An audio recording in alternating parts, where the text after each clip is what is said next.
10th truth. The gate of wisdom, grace, mercy, and justice. The manifestation of the names of all wise, generous, and merciful. Is it at all possible that the glorious possessor of all dominion in this impermanent hospice of the world, in this transient place of testing, in this unstable showplace of the earth, so manifest a wisdom, so evident a grace, so overwhelming a justice, so comprehensive a mercy, is it at all possible that in his realm, in the worlds of the outer and inner dimensions of things, there should not exist permanent abodes with eternal inhabitants, everlasting stations with immortal residents, and that as a result all the truths of wisdom, grace, mercy, and justice that we now see should decline into nothingness? Again, is it at all possible that that all-wise being should choose man among all his creation to receive direct and universal address from him, should make him a comprehensive mirror to himself, should permit him to taste, weigh, and become acquainted with all the contents of his treasuries of mercy, should make himself known to him with all his names, should love him and make himself beloved of him, that he should do all this and then fail to dispatch wretched man to that eternal realm, to invite him to that abode of permanent bliss and make him happy there? Is it at all reasonable that he should impose on every being, even the seed, a task as heavy as a tree, mount in it instances of wisdom as numerous as the flowers, and beneficial aspects as numerous as the fruits, but assign to that task, to those instances of his wisdom and those beneficial aspects, a purpose pertaining only to this world, one as small as a seed, that he should make that purpose nothing more than the life of this world,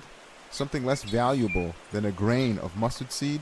that he should not make of beings seeds for the world of meaning and tillage for the realm of the hereafter, for them to yield there their true and worthy results, that he should permit such significant alterations to remain without purpose,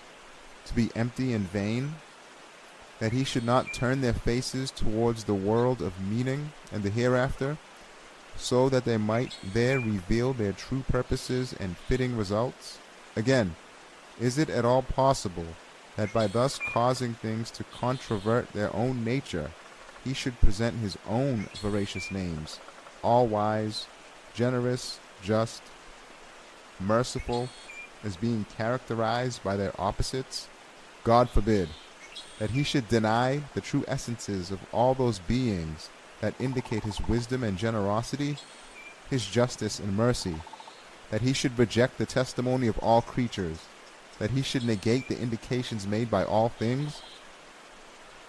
Can intelligence at all accept that God should impose on man and his senses duties as numerous as the hair on his head, but give him no more than an earthly reward, something no more valuable than a hair? That he should act meaninglessly, in a fashion contrary to his true justice and opposed to his true wisdom? Again, is it at all possible that God, who proves and shows himself to be a possessor of absolute wisdom,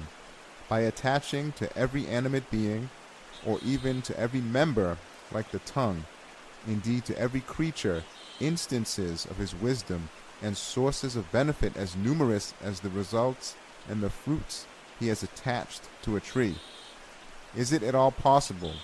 that he should fail to bestow of himself the greatest of all instances of his wisdom, the most significant of all sources of benefit, the most necessary of all results, that which makes his wisdom into wisdom, his blessings into blessings, his mercy into mercy, the source and aim of all of his wisdom, bounty, mercy, and beneficence, eternity, the meeting with him in the hereafter and everlasting bliss? Were he to abandon these,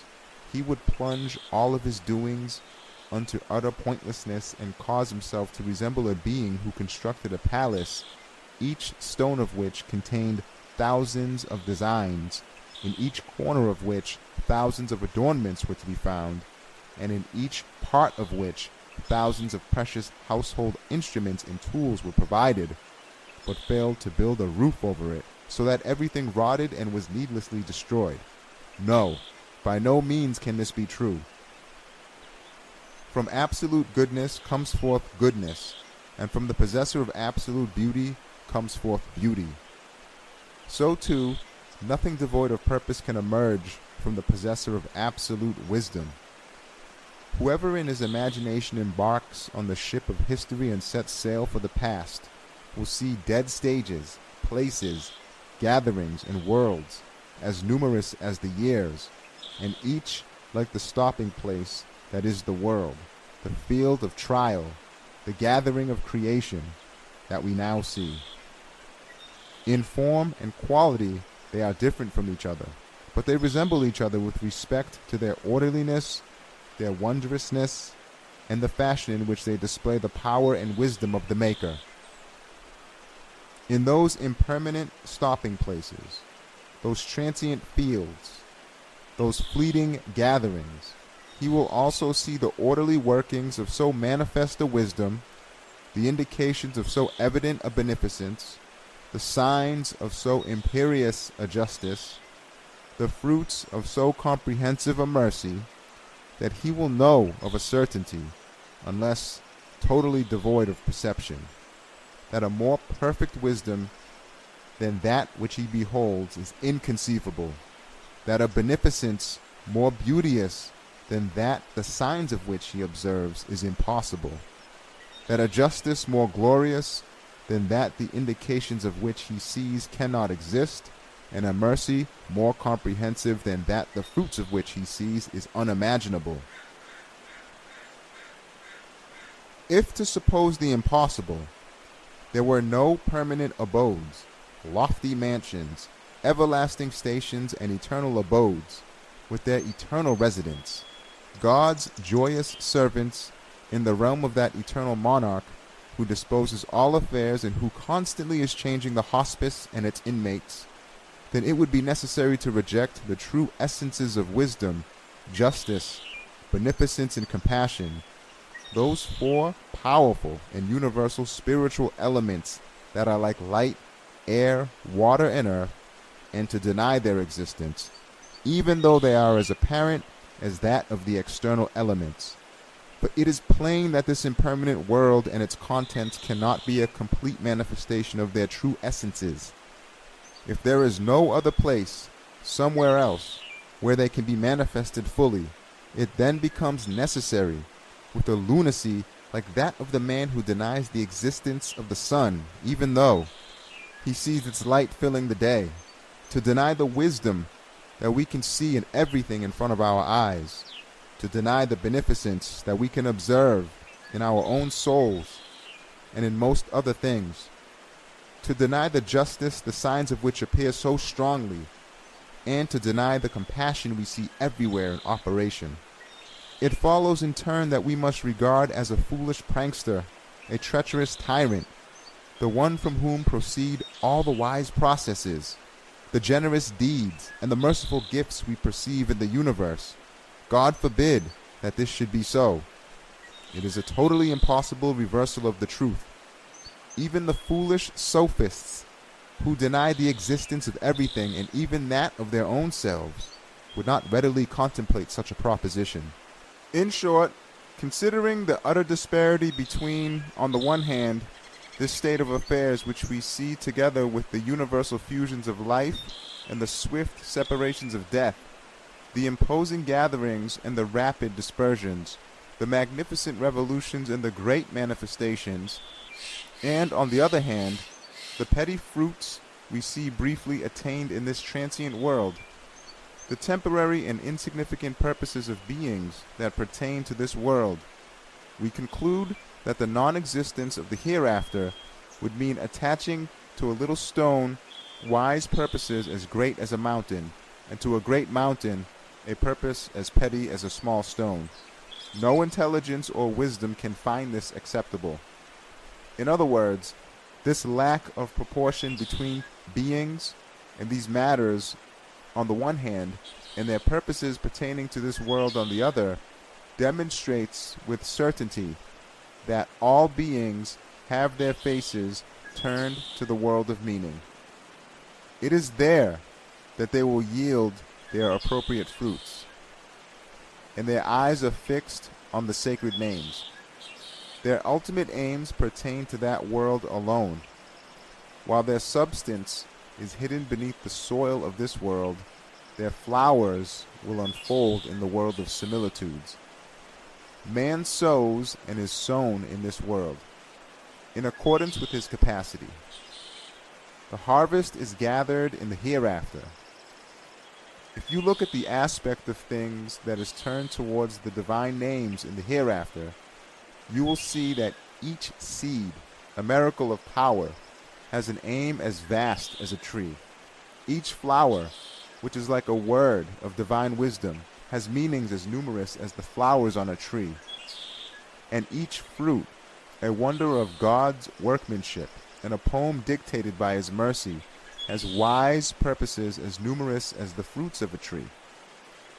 As for the fruit serving us as sustenance, it is merely one out of those many thousand wise purposes. It fulfills its purpose, expresses its meanings, and dies, being buried in our stomach. Since these transient beings yield eternal fruits in another place, leave their permanent forms of themselves, and express their everlasting meanings, since they engage in ceaseless glorification of the Maker, and since man becomes man by perceiving these aspects of things that are oriented to the hereafter, thus finding his way to eternity by means of the transient. Since all of this is true, there must be some other purpose for all these beings that are cast around between life and death, that are first gathered and then dispersed. There is no error in this comparison. The above-mentioned state of affairs resembles circumstances formed and arranged by way of imitation and representation. Brief gatherings and dispersions are arranged at great expense merely for the sake of taking pictures that can thereafter be shown in the cinema. So too, one of the reasons for our passage through individual and social life in this life for a brief time is to enable pictures to be taken in images form, to enable the result of our deeds to be registered and recorded, for display on a day of accounting, for being shown at a vast gathering, and to yield the fruit of supreme happiness. The noble saying of the prophet, peace and blessing be upon him, "This world is the tillage for the hereafter," indicates this meaning. Since the world exists, and within this world wisdom, beneficence, compassion, and justice also exist, with their numerous evidences of a certainty the hereafter also exists, just as surely as does this world. Since one aspect of everything in this world is turned to that world and is proceeding toward it, to deny that world would be denying this world with all it contains. Just as the allotted hour and the grave await man, so too do paradise and hell, anxiously awaiting for his arrival.